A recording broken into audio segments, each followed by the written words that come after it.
This deal with Stephen A. Smith and LeBron James is taking a turn for the nasty. It is taking a turn for the nasty. Stephen A. Smith, as I predicted last night in the video I dropped last night, I knew he would have a response today again on First Take, and the entire show opened with that. And of course, they did talk about the tip in for the win, blase, blase, blase. But I knew there'd be a response because Stephen A. Smith just can't let it go, just can't move on. He has to keep coming. But this response today was reminded me of an old school. When I say old school, I mean like 1990s battle rap where the diss track got dropped, and this was a combination of Tupac and Hit 'Em Up on Biggie Smalls. This was also a combination of Nas with Ether. This is a combination of Ice Cube, NWA, No Vaseline. And then at the end of it, this is Eminem, more recently, Kill Shot. Because Stephen A. Smith went for a kill shot today. And if you know anything about media, and if you know anything about Stephen A. Smith based on what you've seen, the man can talk. The man has a gift of talking that most people don't have. And for those who think he's not brilliant or what have you, the guy is definitely educated, and the guy can definitely put together a sentence, and the guy can definitely come back with a response every single time. And now, yes, it may seem like some of the stuff has been regurgitated, but there was a specific part today that he said where it was just like, oh shit. It was an oh shit moment. And I'm going to play that for you today, and I'm going to give my commentary on it. Welcome back, everyone, to another edition of Rudy's Rant Full Court Press, powered by Coming Out of the Podcast. I'm your host, Rudy Rodriguez Showmont. For those of you who are new to the channel, please like the video, subscribe to the channel, ring the bell, leave a comment. For those of you who are back again, I appreciate your continued support. Like the video and leave a comment. I'm going to jump right in on the video, so check this out. So this is actually the first part of it. This is the introduction to the lengthy speech that he gave that lasted about 14 minutes, maybe 15 minutes of the show. But here is where he introduces this topic. And I'm not going to play the whole thing. I'm going to break it down into parts, but this is the first part. No doubt about that. Let's get to LeBron James.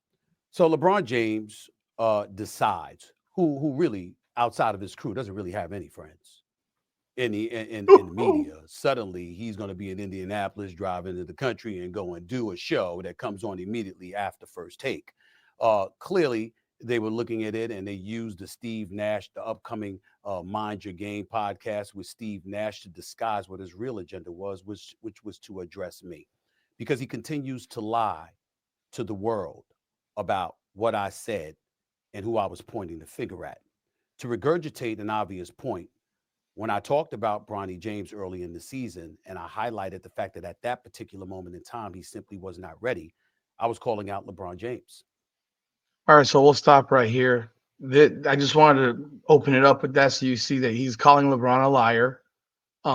He's saying that the entire thing was scripted, that he knew that he was going to go on Pat McAfee's show, that he looked on his calendar, knew that he was going to be in Indiana, and knew that he was going to do Pat McAfee's show, and used the fact that he just announced that there'll be a season 2 to the podcast, which will now be with Steve Nash, where last year it was with JJ Redick. I thought the podcast was supposed to be about him and JJ Redick, but now apparently it's something that he might be replacing his co-host now every summer. But yeah, so they use that as a way to get on the Pat McAfee show. Understand, that's utterly ridiculous. Like, that's just ridiculous. This is where I go to Stephen A. Smith and I say, get the fuck out of here. If LeBron James calls any media member and says, I want to go on your podcast, he could be talking about the color of his socks and his drawers, and you would still have him on your podcast because LeBron James on anyone's podcast will draw viewership. If I could somehow get LeBron James on this podcast, I would do it in a second. It will draw viewers. Now, I don't know if you have to pay LeBron James to be on the podcast. I don't know. Um, when I interview people in different things and fighters and so forth, I've never had to pay for someone to do an interview, but I do presume that at a certain level, when you are a certain level, that you probably do get broken off handsomely to do interviews. So I hope I am at that point one day in life where I can afford to pay someone 40, $50,000 to do an interview, if that's what it entails. But that's where we are right now, and I'll continue with the video. The business of taking it a step further. First of all, let's understand something to the viewing public in America and beyond. This was planned. Rich Paul was on Pat McAfee's show about 10 days earlier, whatever. Rich Paul, for everybody that knows, is the man, the founder of Clutch Sports. He's a strategic. Rich Paul is not the founder of Clutch Sports. He might be the founder of Clutch Sports on paper. We all know why Rich. We all know who the real founder of Clutch Sports is. I'm sorry. I will never live on that shit. That stuff is a joke to me. It's okay to sit here. It's okay. I don't know why it's so hard for people to say, "Yo, this guy got this for me, man." But it took you doing it to make it work. But this guy got this for me. If I don't know this guy, I don't ever have this. That's reality of Rich Paul's entire existence and career. All these guys that LeBron hangs out with, they are multi-millionaires because of LeBron, and that's awesome. He has brought his dudes with him from the ground up. But this thought that he's the founder of he wouldn't have even had a job. I mean, if it wasn't like this, if it wasn't for LeBron, like LeBron's cachet and stock. I mean, come on, we know who initially pulled the strings and called the shots. It probably changed since then, but in the beginning, this was about LeBron. Strategic thinker. He didn't go there by accident. You're there talking with Pat McAfee, and the next thing you know, within 2 weeks, after obviously a negotiation took place, LeBron James is on it. We know a negotiation took place because we understand that since LeBron had uninterrupted or whatever the hell it was called, he's been about control. He's been about making sure that things are his way. Us as the media members know it because of how his behavior has changed since he's had his own media outlet in terms of how he treats the media. But we won't focus on that too much this particular moment. We won't focus on that, but I'm going to bring it up just so I can make you think about it, which lends me to believe that this will not be the end. He is saving things. He is, see, Stephen A. Smith right now is kind of hiding some landmines in some spots. He's opening up your eyes. He's making you think about it, but he's not going to give you all of it. He's telling a good story now. Yeah, you got to give him credit for this. He's telling a good story, and he's making you interested. He's got me interested. He's piqued my interest. I'm curious to know what he's done to media members. I mean, we already heard him talk about Brian Windhorst yesterday. So clearly he doesn't have the highest opinion of people in the media, because they generally, at this point in his career, they don't benefit him. That's why he creates his own media company so he can control his narrative. He's been controlling the narrative for a long time now. Going into his GOAT conversation again, he wanted to bring it back to the GOAT, and LeBron doesn't like Stephen A. basically because Stephen A. doesn't call LeBron the GOAT. That's what the inference is that he doesn't like him because he doesn't think he's the greatest player of all time. That's fine. He read off all the statistics and all that stuff. Whether you think LeBron's the greatest or not, whether you think Jordan is or whoever you think is the greatest, that's not for this conversation. But when we get to this point right here is where it gets nasty. This is where you have things that are being let out. And that's why these athletes need to be very, very careful, because these media members like Stephen A. Smith, they do know people, and they do know people who will talk. They will talk. They will blabber their mouths. And what's going to happen from that blabbering? You know, there's got to be some level of skeletons in the closet when it comes to LeBron James. Let's be real. There's got to be. There's skeletons on almost any celebrity or public figure that there is around. Why? Because they have access to things that regular people just don't have access to. Give you an example. LeBron James played in Orlando on Monday, I think it was. I think it was Monday. I just want to confirm it before I say it for sure. March 24th.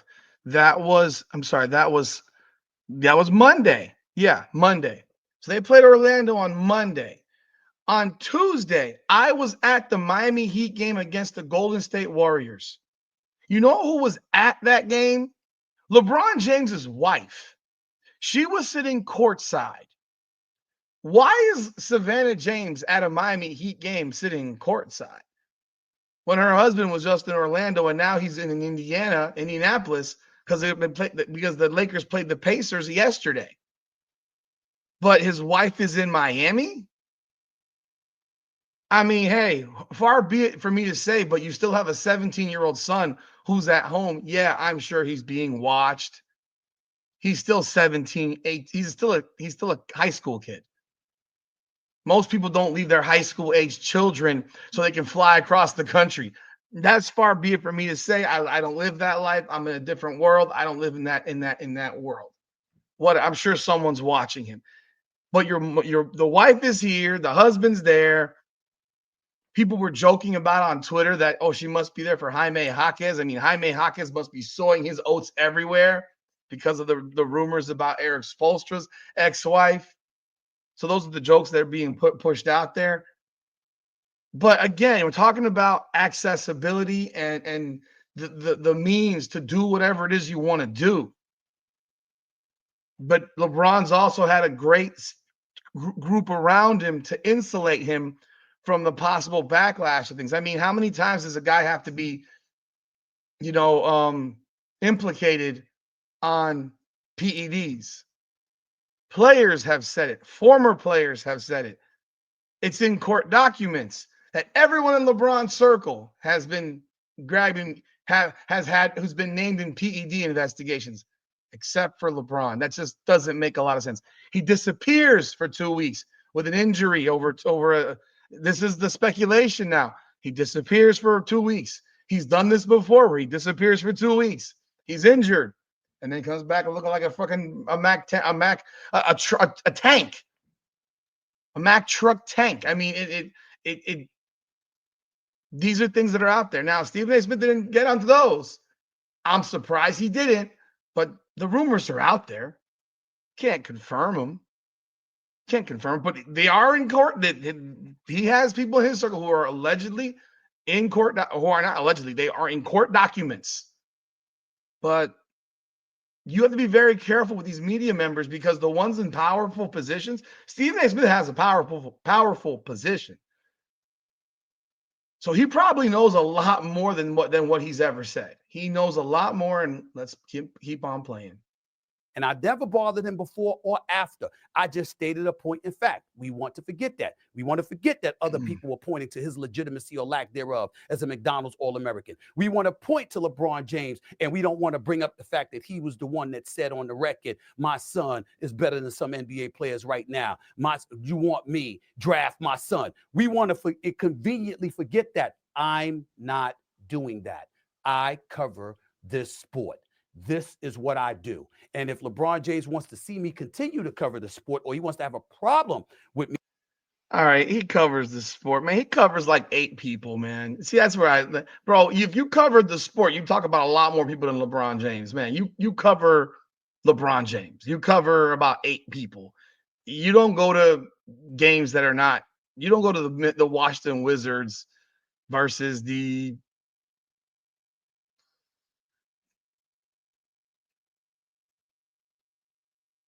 San Antonio Spurs. Like, you're not going to that game right now. Stop. Like, that's just cap. me continues to cover the sport, I suggest that he be happy with the things that I haven't brought up.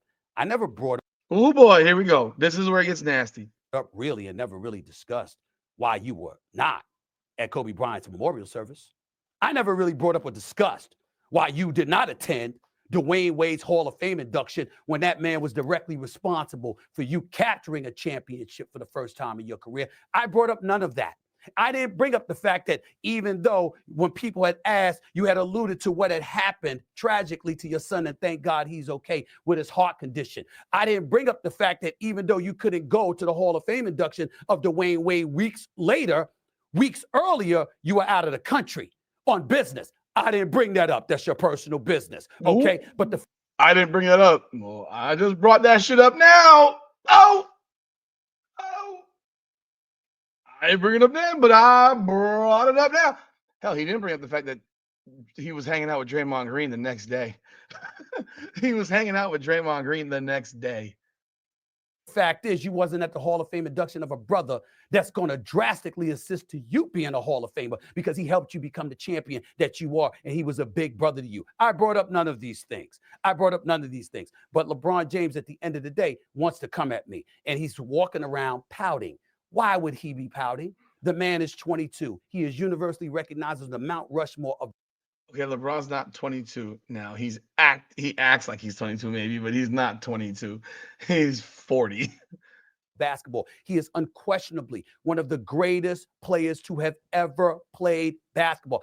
I have him top two. Stab me in the chest, crucify me, throw me in jail. Of the thousands upon thousands of players who have played in NBA history, I have this man number two overall in the history of basketball, despite Kareem Abdul-Jabbar being a 19-time All-Star, a 6-time champion, a 6-time league MVP.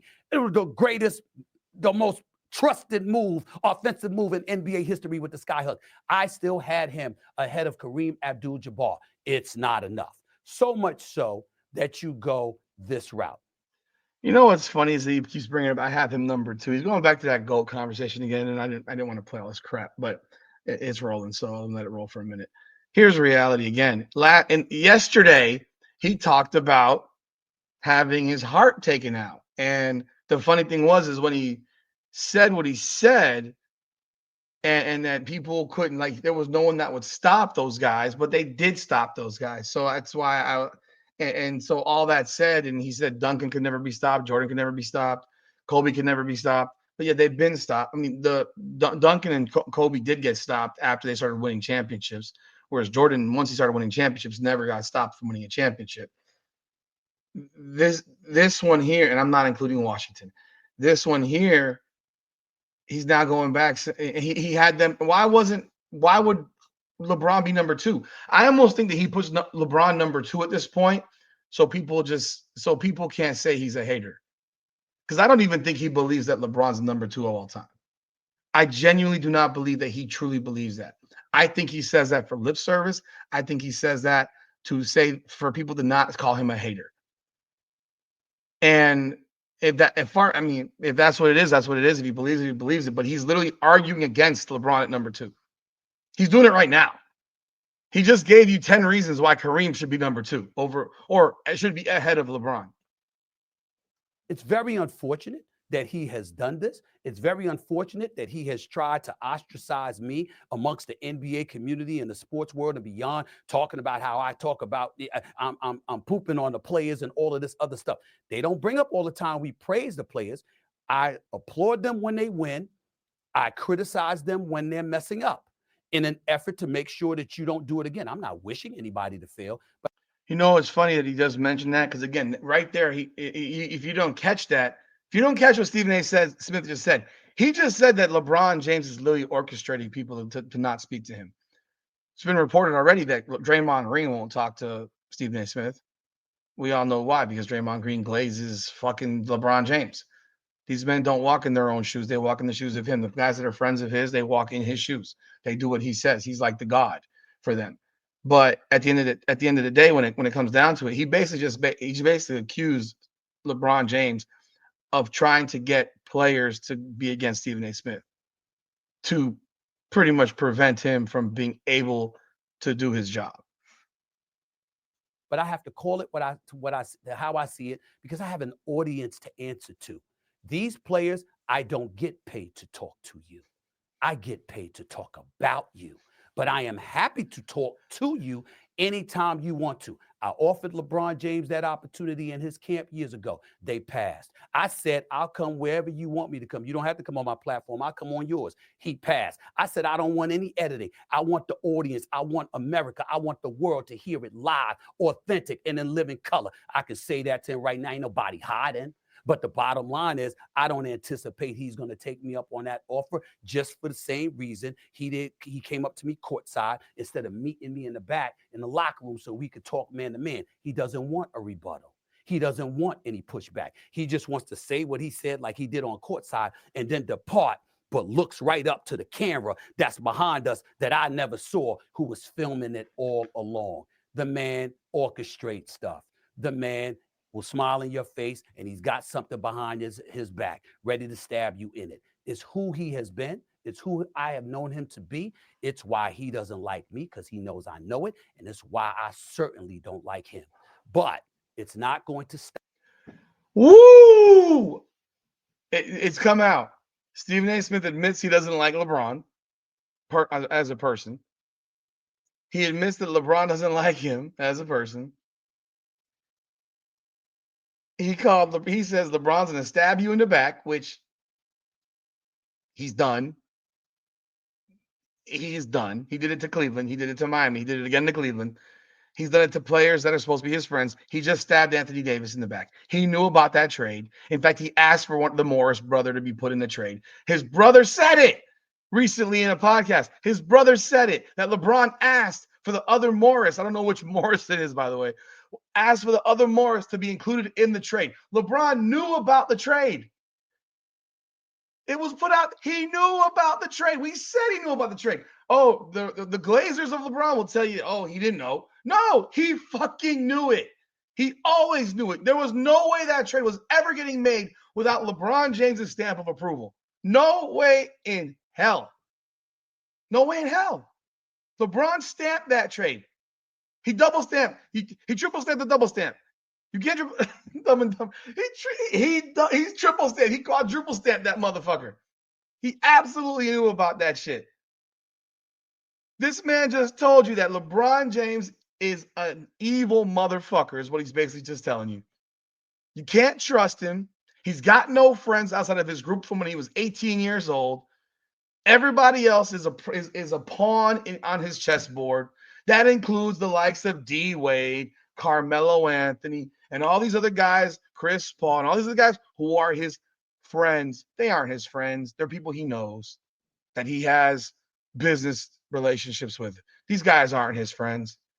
There's no way in the world you would ever tell me. And I said this months ago. I made videos on this. Nick fucking blasted me on this crap. And now Nick I texted Nick on this. I said, how the hell does he not show up at freaking Dwayne Wade's Hall of Fame induction ceremony? How? How?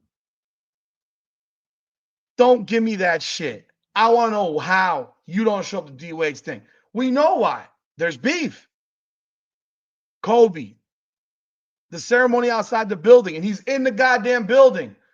Nick says, oh, his routine. Fuck out of here. It took 15 fucking minutes. Took 15, 20 minutes. You walk outside, you pay your respects. Oh, it would have been making it about him. No, the fuck it wouldn't have. Again, there's beef. Whether or not LeBron says their relationship got better because he was a Laker, there was always a beef. There's always a competition. There's always some level of competition, and I'm better than you, and that whole nine. He doesn't have friends, man. He's got that group, the crew he's got, and then he has his family. And he has nothing beyond that.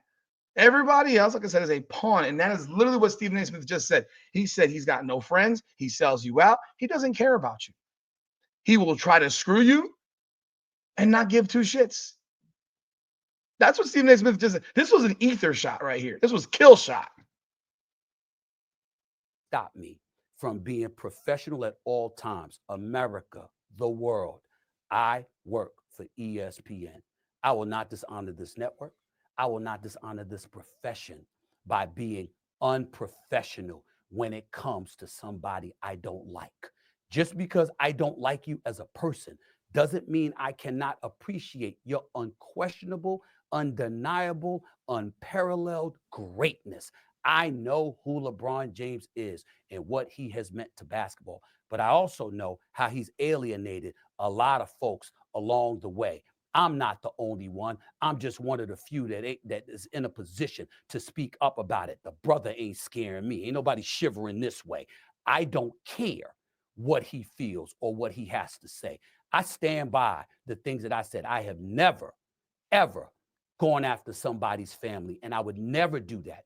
And he is creating this narrative because he can't accept the fact that I won't kiss the ring and acknowledge him as the greatest ever.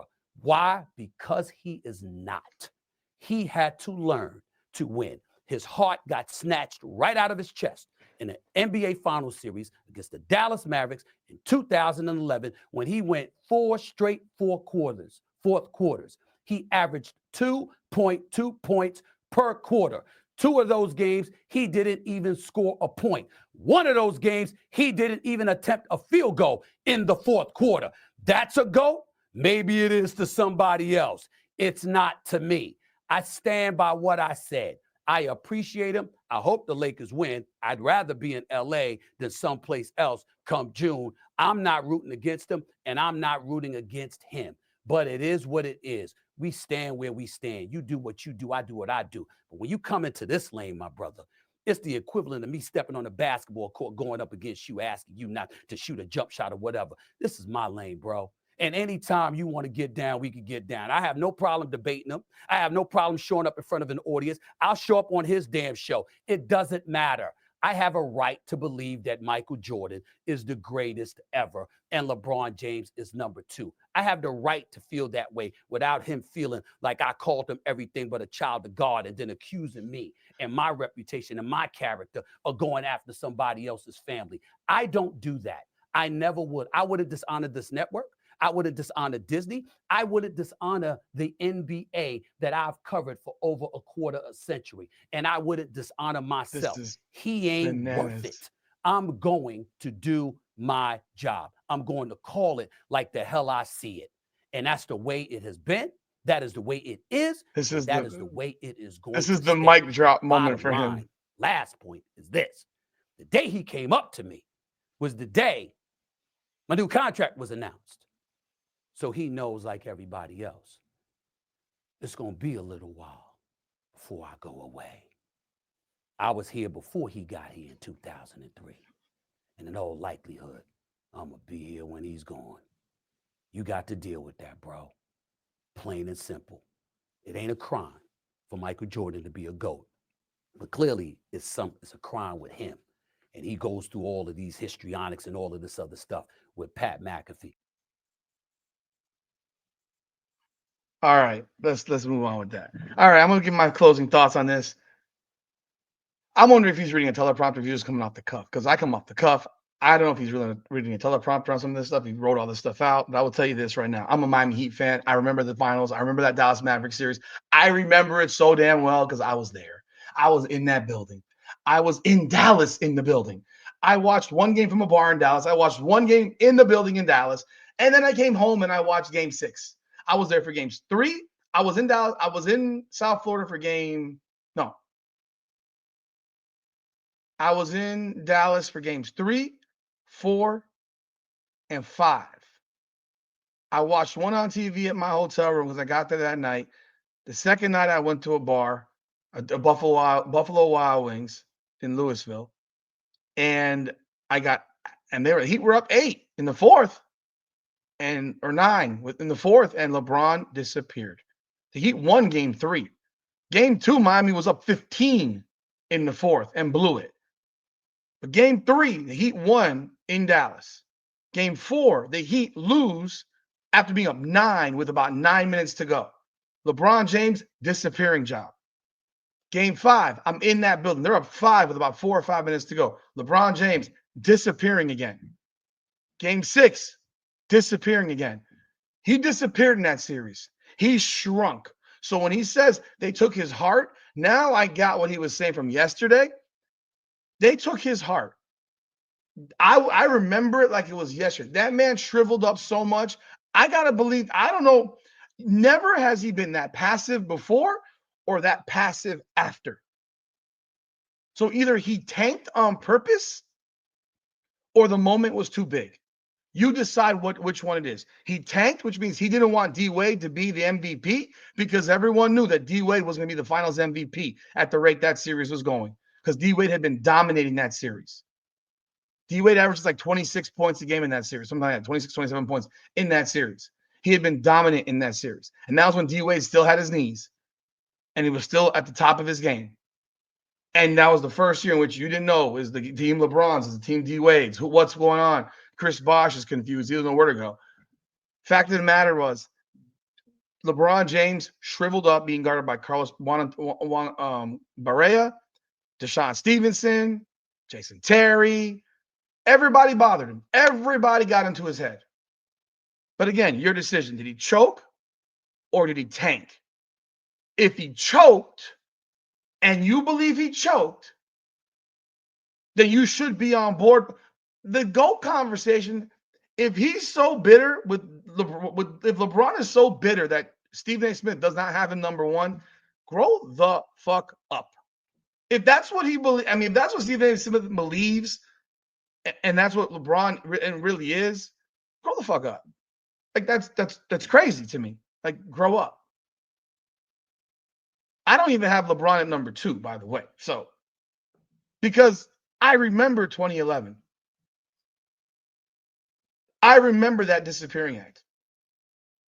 That disappearing act will never leave my mind. That disappearing act was like losing the 2002 national championship against Ohio State as a Miami Hurricane fan. Miami had no business losing that series to the Dallas Mavericks, to a team that had 1 star, and the Miami Heat have 3. It was absolutely ridiculous and probably the most embarrassing moment and period of that man's career. And you can never be viewed as the greatest of all time when you have a finals that looks like that. Losing a finals is one thing. Losing a finals where you disappear is completely another. He lost a number of series where his teams were just outmatched. The Heat was the better team against the Mavericks. The Heat had the better players against the Mavericks. What happened against the Mavericks was LeBron James checked out. He checked out. And the fact that media members have not called that out and they continue to glaze that dude is crazy to me. Media members are petrified of LeBron James overall. They'll never ask him a real question. They want to be his friend. They think that he's their friend. He's not their friend. He doesn't even like them mostly. Like, the only guys that he likes are the guys that he played with who are in the media. But end of the day, like, this was hard. And I have to believe that there's gonna be more. There's gonna be more because LeBron is gonna say something again. He can't help himself either. He cannot help himself either. But that's where we are. That's where we are. Where this man took up 17 minutes to open the show to talk about this. And again, the GOAT conversation, I couldn't care less. But the fact that he mentions the situation with D Wade's ceremony and Kobe's ceremony and media didn't call it out then. See, that's a bad look. That's a bad look. Why didn't you guys call that out when it happened? Because I sure as hell did, but I'm nobody. I didn't like it then, but I'm nobody. I've always said LeBron James is the fakest motherfucker on the planet. He's so damn fake. He's always been a me first guy. All that stuff about passing the ball. No, he's a very self guy. He's a me first guy. He's always been that guy. He's always been that guy. He would trade his mom if it would make his team better. If he could trade Bronny and get someone better who would help him win a championship this year, He would trade Bronny. He got his 1 year. He got the game in that he wanted to play with his son. If he could trade him for a player that would make his team a championship team, he would trade him right now. Don't think so? Please. Please. The man is he is who he is. He is who he is. And he has proven it time and time again, always controlling narratives, never having to answer the hard questions. And when LeBron said on the McAfee show, Stephen A. Smith still doesn't get it. Well, maybe he doesn't, but I heard Stephen A. Smith say the same thing about you literally 6 months ago, 5 months ago, and you didn't say a word. And Stephen A. Smith is saying that the whole thing was a setup at the arena. The whole thing was a setup, that LeBron had a planted cameraman back there to do that. Maybe he did. Maybe he did. You never know. Would it surprise you if it was true? Would it surprise you? Very I mean, I've always said that people are always videotaping the bench, but it was really, really clear that this was maybe that the whole thing was a setup. You let me know your thoughts in the comments.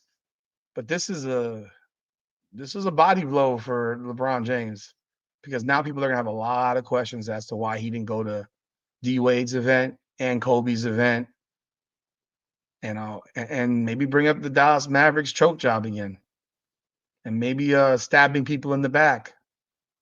You know, when they announce these football players getting in trouble for rubbing tugs, new ones start popping up. Might there be new people popping up saying, yeah, LeBron's done me dirty too? We'll see. And again, as I said, these are members of the media. So there are skeletons in the closet. And you damn sure don't want to push that button to where they talk about those skeletons that likely exist. Because it's funny that ESPN never talked about the PED accusations at all. But Kevin Garnett sure as shit did on his podcast. Leave your thoughts in the comments. This is Rudy's Rant Full Court Press. Come on now.